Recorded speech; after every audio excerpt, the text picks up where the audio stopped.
Acredito que você já tenha visto, se deparado com essa imagem em algum momento. Trata-se da tabela periódica.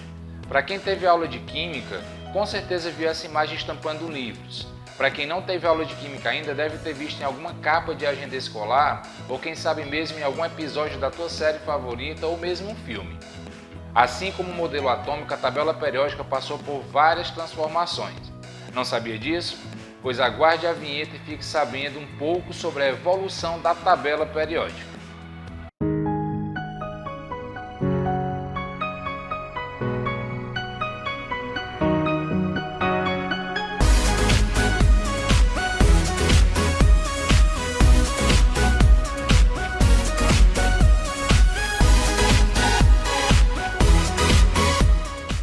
O homem sempre teve a preocupação em entender os eventos que ocorriam ao seu redor.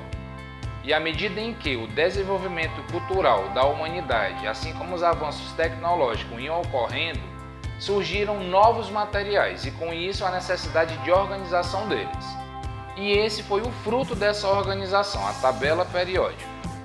Mas antes da gente chegar nesse modelo, outras contribuições, outros modelos surgiram. Dentre eles destaco as contribuições de Lavoisier, Dobereiner, Charcot-Toit, Mendeleev e Henri Moseley.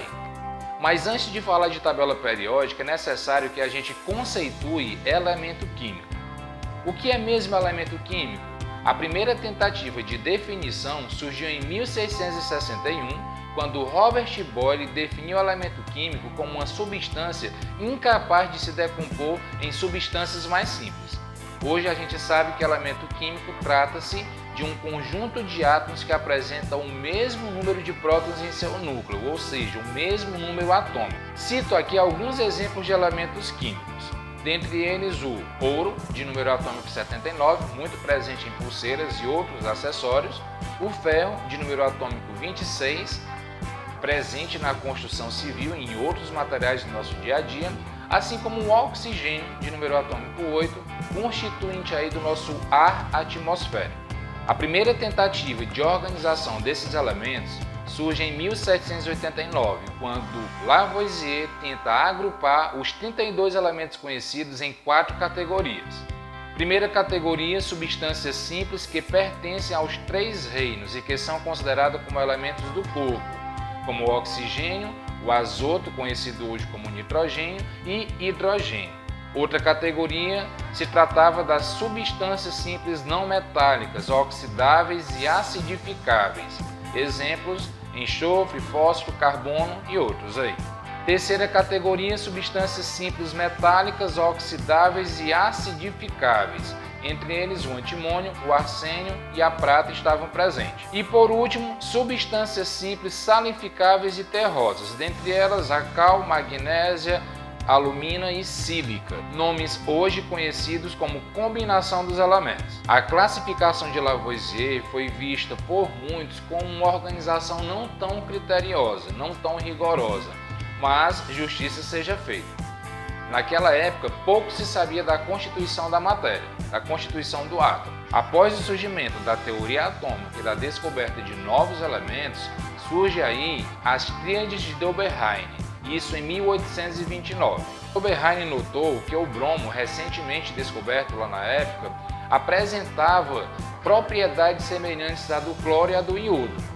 Além disso, o peso atômico do bromo era exatamente a média dos pesos atômicos do cloro e do iodo já conhecidos. Se a gente observar essa imagem, a gente percebe que a massa do cloro é 35,5, a massa do iodo é 127, somando-se essas duas massas e dividindo, dá realmente um valor próximo aí à massa do bromo, que é de 80. Daí o nome Tríades de Dobereiner. Outras tríades foram apresentadas por ele, dentre elas a do enxofre, selênio e telúrio, e a do cálcio, estrôncio e bário. Mas, como já se conheciam 54 elementos químicos e só 9 pertenciam a essas tríades, a sua teoria acabou sendo rejeitada pela comunidade científica.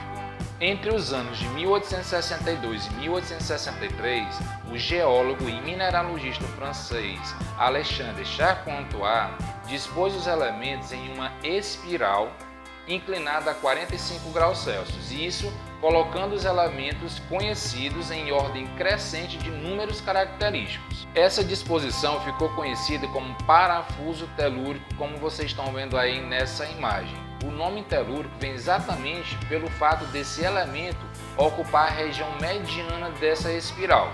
Além de que a palavra telos, em uma origem filosófica, significa uma